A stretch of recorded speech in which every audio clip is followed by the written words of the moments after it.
If you're like me, then you've probably been waiting years for a proper sequel to the legendary Nintendo Switch. Well, buckle up because after spending a hands-on session with the Nintendo Switch 2, I can officially say this thing is mind-blowing. Not just a small spec bump or a new coat of paint. Nintendo has reimagined what handheld gaming can be. In this article, I'll take you deep inside the closed-door, invite-only showcase where I got my hands on the Switch 2. From mind-blowing graphics to new controller mechanics and some absolutely wild games. We're diving into the future of Nintendo. And trust me, it's insane. First impressions, next-level build quality. Right off the bat, the design of the Switch 2 screams premium. Gone are the plastic-white toy vibes. This thing is solid. The unit I got to try was locked in a demo shell. They weren't taking any chances. But even through that, you could feel the premium materials and dense construction. The most exciting hardware change? The magnetic Joy-Cons. That's right, no more struggling with side rails. These bad boys attach magnetically and hold like a dream. I actually tried to force one off without pressing any buttons. It didn't budge. A Nintendo rep nodded and said, "Yeah, we tested them against kids with Hulk hands."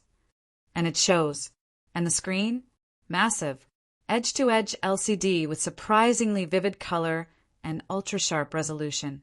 OLED fans might be skeptical, but let me tell you, this LCD panel punches hard. With HDR support and a high pixel density, the visuals are stunning. Let's talk games, the real star of the show. The hardware is cool, sure, but it's the games that make a Nintendo console shine. And Switch 2 does not disappoint. Automobile Mario Kart, 120 FPS magic. We started with a brand new version of Mario Kart, and wow. Played at 1080p, 120 frames per second. Yes, handheld. The experience was buttery smooth. The kart controls felt more responsive than ever, and visuals were razor sharp. I'm talking about texture quality, lighting, even particle effects that were missing from previous games. And then there was the Battle Royale mode. Yes, you read that right.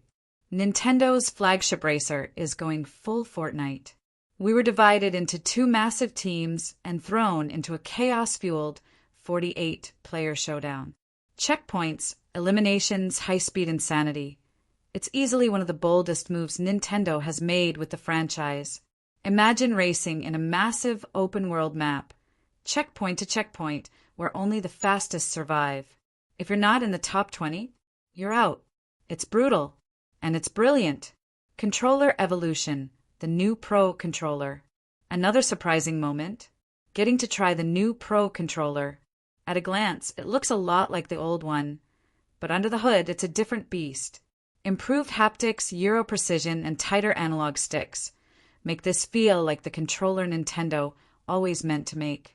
It's still incredibly comfortable, but now with the sensitivity and finesse to keep up with even the twitchiest of first-person shooters. Speaking of which, Cyberpunk on Switch 2. Yes, that's Cyberpunk. I never thought I'd say this.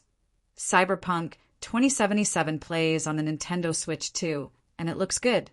Like, weirdly good.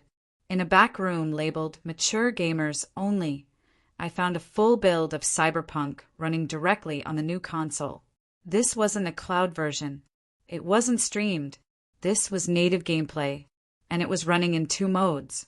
Quality mode, 30 frames per second with dynamic resolution scaling, and all the eye candy.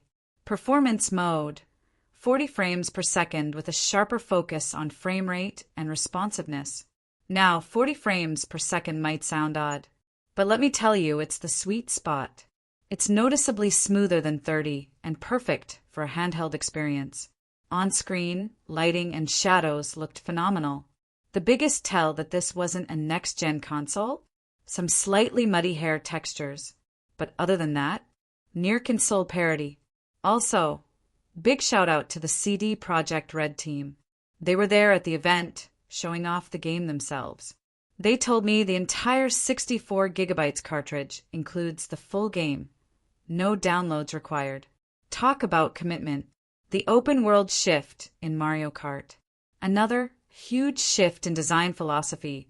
is how Nintendo is thinking about game structure. In the latest Mario Kart experience, once you finish a race, the game doesn't just load the next track. Instead, you drive there. It's a subtle change, but one that adds immersion and continuity. The world feels alive. You're not just racing on isolated tracks. You're part of a cohesive universe. Each course is connected, letting you explore between races. And let's not forget the new gyroscopic controls. Bob, a fellow gamer I teamed up with, instantly noticed how responsive the Joy-Con Euro was, especially in games like Cyberpunk and Mario Kart. It's not gimmicky. It feels like a genuine input method now. A word on accessories. You know, Nintendo, when they go big, they go big. And Switch 2 is launching with a huge range of accessories right out of the gate. Cases, new docks, extra Joy-Cons, and even modular grips designed for ergonomics and travel. The standout? A dockable grip that allows you to use the kickstand without removing it, and even houses 2 physical game cartridges in the handles. Smart, convenient, and incredibly gamer-focused. A truly immersive showcase. The event itself was like something out of Universal Studios. Every corner of the building was designed to immerse you in the Nintendo world. From neon lights and life-size props to interactive demo booths and even custom soundtracks playing in the background. You could feel the hype in the air. People were laughing, racing, exploring. Everyone, from industry veterans to raffle winners like myself, was there for one reason: to experience the future of Nintendo. Real talk, why Switch 2 matters. The Nintendo Switch 2 isn't just another console, it's a statement. It says handheld gaming doesn't have to settle. It says performance and portability can coexist. It says Nintendo isn't afraid to reinvent the wheel while keeping the magic that makes them who they are. The Joy-Cons are smarter. The screen is bolder. The Pro Controller is sharper. And the games? They're evolving in bold, unexpected ways. With competitors like the Steam Deck and ROG Ally in mix, Nintendo knew they couldn't show up with just a faster Switch. And they didn't. They brought something that feels like the next generation. Something that doesn't just play great, it feels fun again. Final verdict. Nintendo's back in the game. Leaving that demo space was tough. I didn't want to stop playing. That feeling? That's what makes Switch 2 special. This is a console made with passion, with creativity, and with the kind of bold ideas that can only come from a company like Nintendo. If you're on the fence, don't be. Nintendo Switch 2 isn't just worth your time. It might be the most fun you've had gaming in years.